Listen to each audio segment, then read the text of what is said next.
Hi guys, Hutch here from Source to Store. I'm here with the Aftermarket Arbitrage guys, and today we're going to give you a massive show around the entire warehouse, show you our processes, show you our inbound area, show you how we store your products, how we send your products, and show you the little its and bits that you don't normally see on our social media, and show you how we do things around here.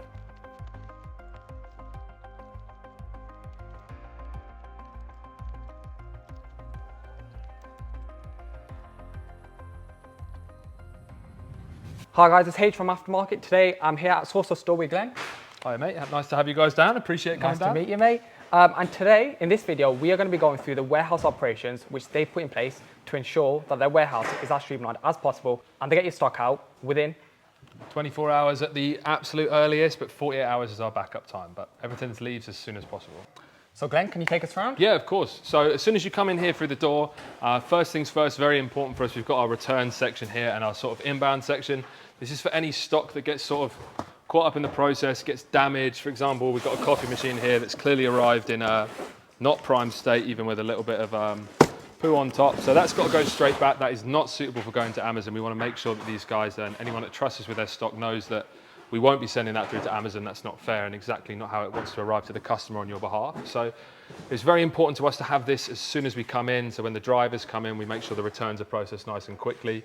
On the same desk here, we've got our CCTV system. We've got 14 cameras around the warehouse at different areas to make sure everyone's stock's nice and safe, nice and secured. And again, we have all of that access on the phone here as well. So we can see live views of the camera and playback. When anyone ever messages and says, guys, what's happened with this unit, what happened with this pallet, you know, especially with these wholesale orders that are getting delivered, it's quite clear to see if a pallet's been damaged in transit. Most of the time I want pictures. It's super important for us to have that on call whenever someone wants it. As most Amazon sellers know, returns can get out of hand if not managed correctly. So Glenn, what processes do you have in place to ensure your customers are kept in the loop? So first things first, you're spot on. Lots of things can come in damaged at the start when they get to us, and obviously back end it can get damaged when they get there. So for us, cameras are a massive part of that, and obviously communication through Discord. So let's say I have a product come in. Some of these boxes look absolutely fine, but you can see this one here. This one has been taped to high hell with Amazon Prime Day. That's no longer a new product and clearly couldn't be sold directly on Amazon. So for me, first thing I'll do is I'll place that down, get a picture directly to the customer so that they can see the issue.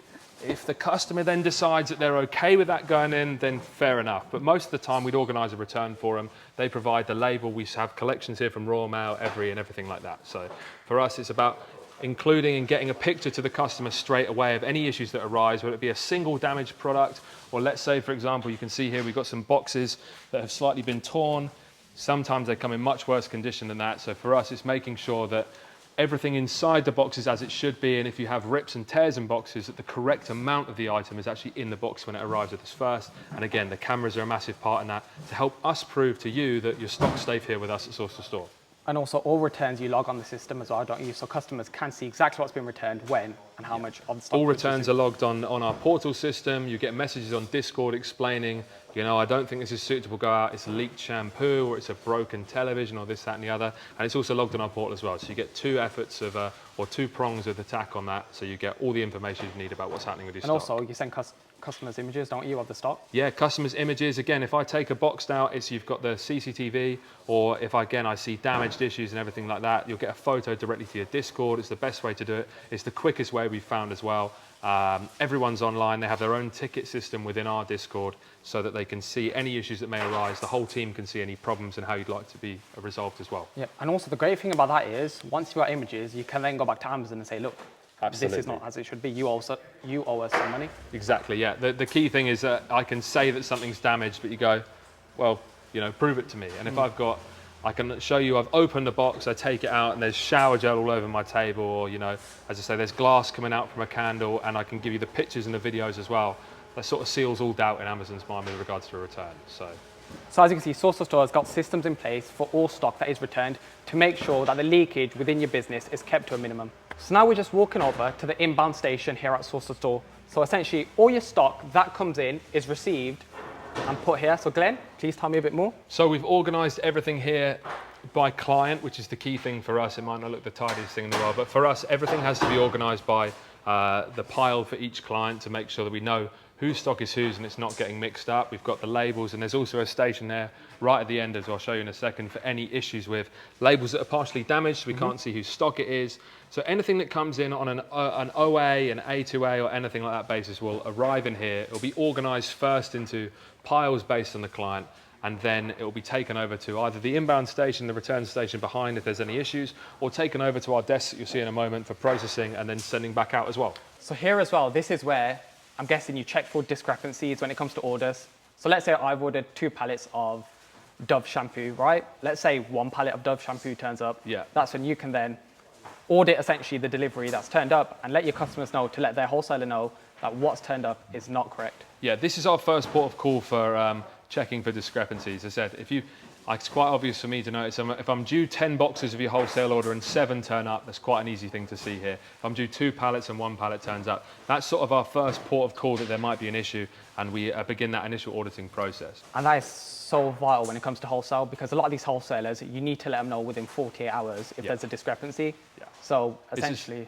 It's as soon as possible. As soon as we notice something, again, the part of the reason we use Discord for our customer service tickets and things like that is because it's so quick. I can open my phone, everyone here has Discord on the team, and they're all available to get into all clients' tickets. Within seconds, they can have an image after it's arrived, and then it's down to them to get in contact with said wholesaler or online distributor to ensure that they get the refund or just start the dialogue process. Sometimes it's a mistake that's happened. It's not always vicious or vindictive. So it's just about starting that dialogue. Why have I only got this here as opposed to the correct amount? So also here, is this a case of essentially this stock's coming last, that stock came in first, so it's a first in, first out system? So for us, it's based on client organization as opposed to like back to front in terms of new and old. So we're looking to pile by a client name as opposed to time, because all of our stock is turned around in the very latest 48 hours, but at the soonest within the same day or within 24 hours. 95% of stock goes out within the same day, and the rest goes out within 48 hours. So timing for us is less of an issue because we're processing stock so quickly. It's about organizing to make sure that people's stock doesn't get mixed together. And that's a massive thing we learned through our process in the last 4 years, is to avoid those sort of mistakes by having clear set piles, or in this case, a 2-tier system based on the smaller clients and the smaller stuff that's arrived, so nothing gets mixed together in between each other. Yeah, so for you, it's literally a case of, we know this stock's getting turned around within 24 hours. It doesn't matter what's where. Yeah. As long as it's ordered by whose it is. So essentially, when you're creating the outbound shipments, you know what stock's going in what boxes. Yeah, for you, if you've ordered 5 things from one place and 5 from another, rather than prepping those 5 and putting them in a box for you, I'd rather prep all 10 at once. It means that you probably save money on shipping going out as well. And there's a whole lot of other benefits to all of your stock going out together rather than split into different boxes. So if we were to do it based on time, you might have something down there that came in maybe this morning at 9 o'clock and something that came out at 1, but you'd rather those be matched up and married together and go out at the same time. Perfect. So just to summarize, in this inbound station here that Source to Store have, they check for discrepancies for your orders, whether that be OA or wholesale. And also they keep all your stock here. And then from here, we move on to the prepping. So Glenn, what do you do from here? Because all the stock's here, so how are we gonna get it out the door? So our next step is taking it straight round over to our desk center over there. If there's not much stock, we'll inbound it. It'll get stored in one of these boxes over here to make sure that you've got enough for a box to go out, so you're making your money's worth in terms of shipping costs and box costs on our end and everything like that.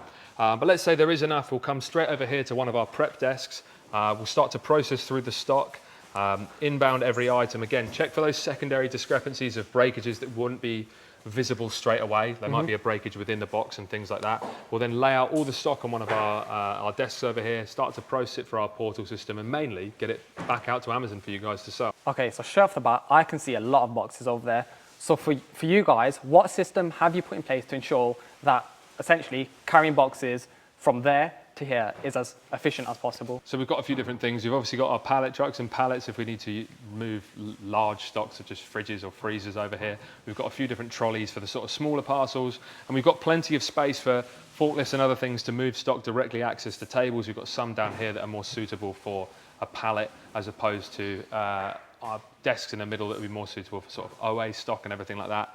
So we've got a variety of different things that can help us get the stock from over there to down here and keep it organized and safe even just on that short journey. Sounds great, because obviously this might not look like a big area, but I'm sure for you guys, when you're carrying thousands of boxes from there to there, literally being as efficient as possible in these little steps is going to save you a lot of time and obviously money. Yeah, so efficiency for us in the even the smallest things means we can get more stock out the door faster, which is important for every seller that's on board with us, and for us as well, to make sure that we're not running out of space, we're not chasing our own tail and tripping over things and making mistakes. By being efficient from A all the way to Z at the end, it means that everything runs more smoothly from your stock going in and obviously our business systems here as well. So guys, key thing to remember, and that's efficiency is vital, because when you're doing wholesale and you're purchasing a lot of stock in volume, you need to make sure you're as efficient as possible to get your cost per unit down. Because essentially, when you have a warehouse like this, you are paying rent, right?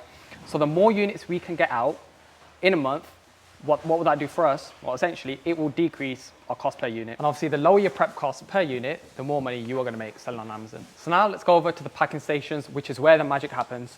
So here, which is essentially where once the stock is moved over here, it's then brought onto the packing stations. So what goes on here? What's the first thing you do as soon as you get a case and bring it onto the packing station? So first thing, when I'm taking a case from a pallet or from a group of parcels such as this and I'm taking it over, again, I'm looking for breakages and damages. I'm counting through the stock as we go.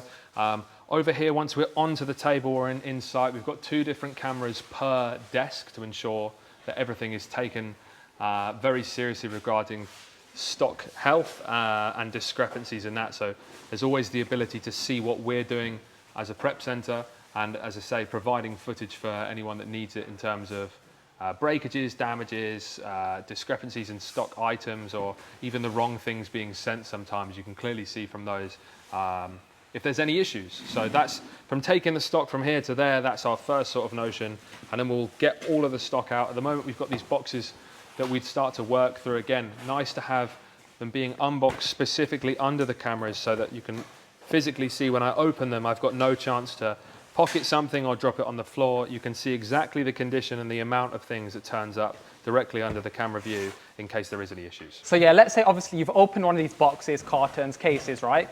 And you've seen all the stock is fine, it's ready to go. What do you do from there? So obviously you need to make sure that that stock is actually what the customer's ordered. So how do you make sure all of that is correct, and essentially what's a bundle, what's not a bundle, how is it packaged, what prep do you need to do for it, how do you do all that? So for us in the last few years, we've developed a portal system which has been much better than Google Sheets that we used to run off. But for me, first things first, I want to make sure that, again, if you tell me you've ordered 10 of something and it's a very specific scent, let's say of a shower gel, the first thing I'm going to do is I'm going to go onto our portal, you guys put in, our clients put in the ASIN of the product, and I'll double check that first the item itself marries up to what you're expecting to come into us, and second, the quantity matches up as well. So if I've got multiple items on the table, I'll run through that with each individual item, double checking the quantities, double checking the scents, double checking the sizes and things like clothing, the speed of the RAM if you're running on computer things, everything like that, all the specifics of each product will be double checked on our portal to make sure that they are the right thing and there's the right amount of them that have arrived with us.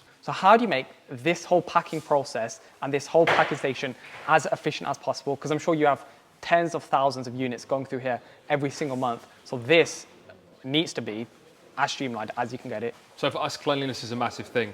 I could have every single thing I needed on the desk right now, and I could just go through and grab a poly bag, grab some bubble wrap or whatever I require. But having a clean desk is actually best for efficiency. I've got more space to lay out more units. You can clearly see things that are going on. So if I have something that comes in that requires bundling, if I have glass products that require bubble wrap, then I'll go over to our stationary area and bring back the required things. Having everything right in front of you isn't always the best thing, because you can clutter yourself with too many poly bags over the table and they've got nothing to do with what you're currently prepping. So we'll analyze the products in front of us. If there's glass bottles, or I know I'm going to do some bundles, I'll then go away, it's a short walk, and I'll bring back the things that are required. That way I'm never overstocked on the table with things that I don't need, or if I do need something specific, I can just go and get it rather than try and cram everything into a space where I'm trying to work efficiently and also visibly. So again, continue that transparency. So I'm guessing that's literally a requirement which you put in place for your packing team. After you've used, let's say, your poly bags, your bubble wraps, you have to go and then put it back into where it belongs, because otherwise stuff like that can get out of hand and you've literally just got a packing table that looks like the Amazon rainforest. And even silly things like having massive poly bags the size of like a sleeping bag for something that's you know, a shampoo and a conditioner. It's not suitable. It doesn't look good when it arrives for the customer. It's more expensive for us. So for our streamlining in terms of efficiency, having the most expensive product be used for maybe one of the smallest items doesn't make sense. So go get the correct thing. We always have those items in stock for the staff here, as you can see, to grab what they require and then come back and keep it appropriate for the item that's on the table. So something which is very, very important to this packing station is obviously the portal, because that's like the brains of the whole operation, isn't it? So yeah, tell me a bit more about how that portal works. So I might as well just show you. We've got some parcels here. I'll give us a bit of space to ensure that, as I say, everything's really visible under the cameras, and we'll just go through it. So I've got a parcel.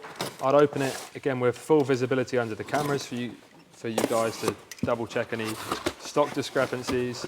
In terms of, again, efficiency, I've got my boxes underneath for any packaging materials that come in small parcels like this that can then be reused later on. Also very eco-friendly of us. And you can see here I've got one of these sort of Star Wars books. So then I'll go over to the portal and we'll double check that that's what I'm expecting, the correct amount. If there's any issues, we can work through that, and I'll just show you on the portal. Yeah, so now I'm on, I find the client here and we'll go over to their inbound expected units. So now I can search for the item that I've received. I know it's a Star Wars book set, so that's what I'm looking for. On both our end of the portal and on the customer's end as well. They input the ASIN, the total expected quantity, and that automatically pulls through all the information from the Amazon listing. So here, for example, if I hover over the different ASIN, you can see that the picture of the product comes up, which makes it super easy for identifying if I'm even looking at the right thing. So if I come down here, the only one that's not down as completed is this Star Wars Secrets of the Galaxy Deluxe box set. And if I hover over the ASIN, I can clearly see that's exactly the same products we have arrived. Only one is expected, so I can press this little button here, and that will mark this as received on the portal, and you can see it's now in warehouse. So I can see that it's in warehouse, and the customer, the client, can also see that it's been received safely. So basically here, we're checking for discrepancies to make sure A, the correct product has turned up against the correct listing, and B, the expected amount of units matches up against what essentially your clients entered in. Yeah. And in the inbound station over there, we're essentially checking the right number of pallets have turned up or the right number of boxes have turned up. So essentially there's 2 points of inspection. Exactly that, yeah. You get the visible things there, and then, you know, the hidden things here when you wouldn't have noticed until you opened the box. Obviously, once you've checked all is as it should be, you print off your labels there, and then you carry across the labels to that side of the packing station. Yeah, I've got labels for SKUs and a label printer for 6x4s, so I'm not faffing around switching between the two. So yeah, let's go and label and box up the products. So here's where I'd label the product, get it ready to go. If it needs any prep requirements, as we said before, now is where I'd grab my poly bags, I'd grab my bubble wrap or anything needed. This is obviously just a set of books, so it's pretty fine to go as is. So we'd label the product along with everything else that's going to go with it, and then we'd move that over to our scales over there, which is where we'd get everything nicely boxed with some packaging material more for the full items in transit rather than each individual item. Make sure that the weights are received correctly so that Amazon expect the correct weighted box.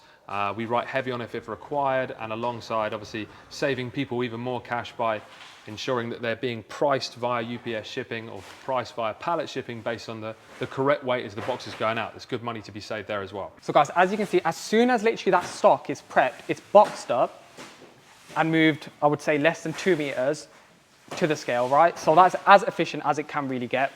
Stock's packed right there, prepped, boxed up, scaled up, and then obviously the information is entered into your portal, and then it's taped up, ready to go.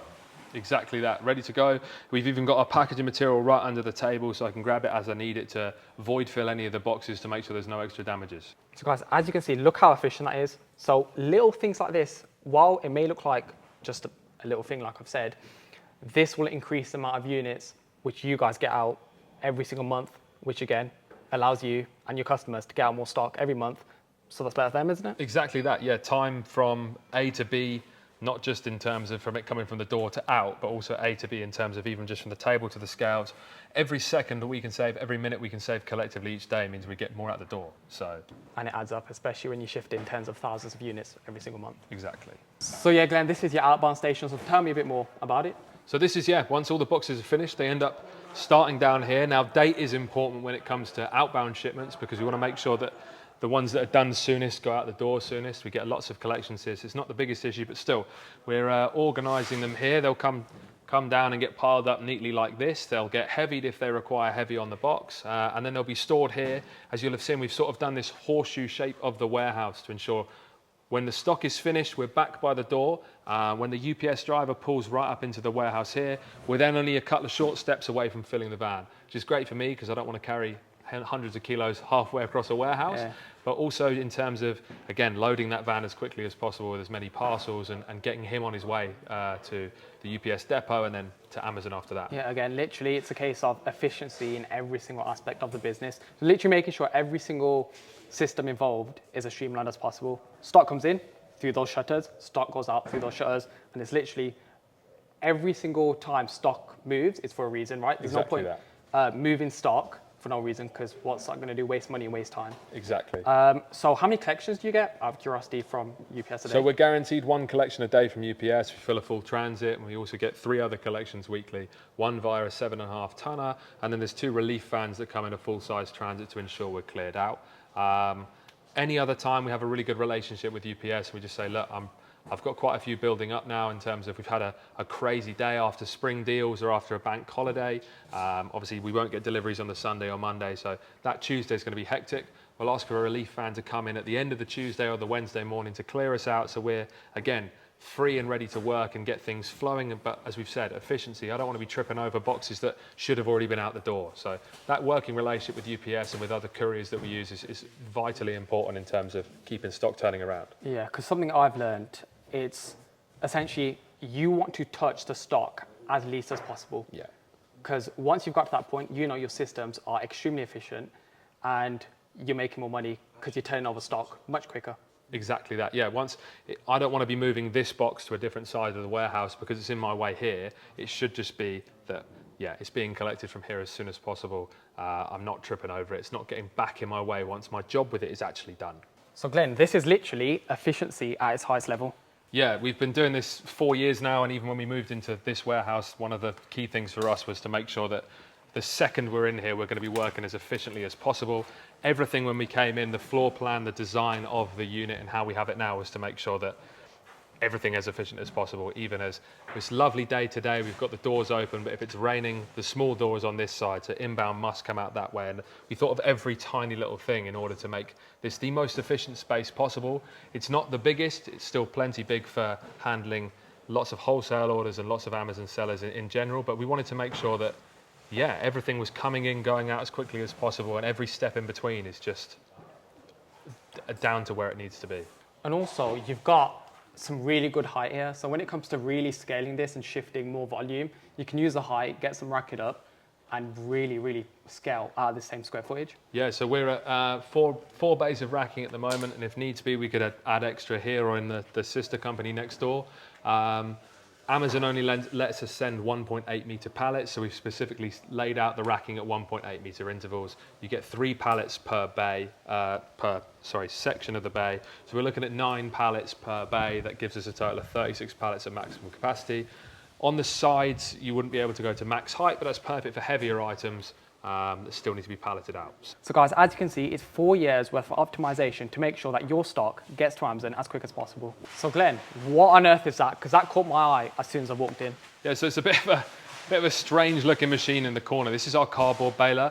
We used to have real problems with relying on people like Biffa for our waste, and it was incredibly expensive. In October of last year, prime Q4, we spent £450 in cardboard collections on Biffa, which is far more than I wanted to pay. So we moved to this new site. A big thing for us was being able to bale our cardboard like you see here. Now, in the size of bale that we use, we don't get any rebates for it, but what it does add is a fixed cost for us. We've got the baler on a long-term lease. It costs us £150 odd a month, and all of these bales get collected for free, and they get turned, pulped into more cardboard. So it's great recycling in terms of the environment. For us, the main thing is it fixes the cost.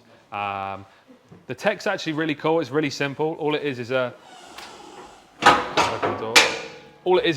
machine that you stuff full of cardboard, and it compresses with 3.5 tons of downward pressure, which creates these sort of massive big bales here. They're really heavy, but it's an efficient way to store the cardboard as well. If we had thousands of boxes that we go through a week and I just piled them in in big, massive bins, then you're not taking advantage of the space in terms of that also. So these by far are the most cheapest way that we could deal with our cardboard, and also effective in terms of space usage for us.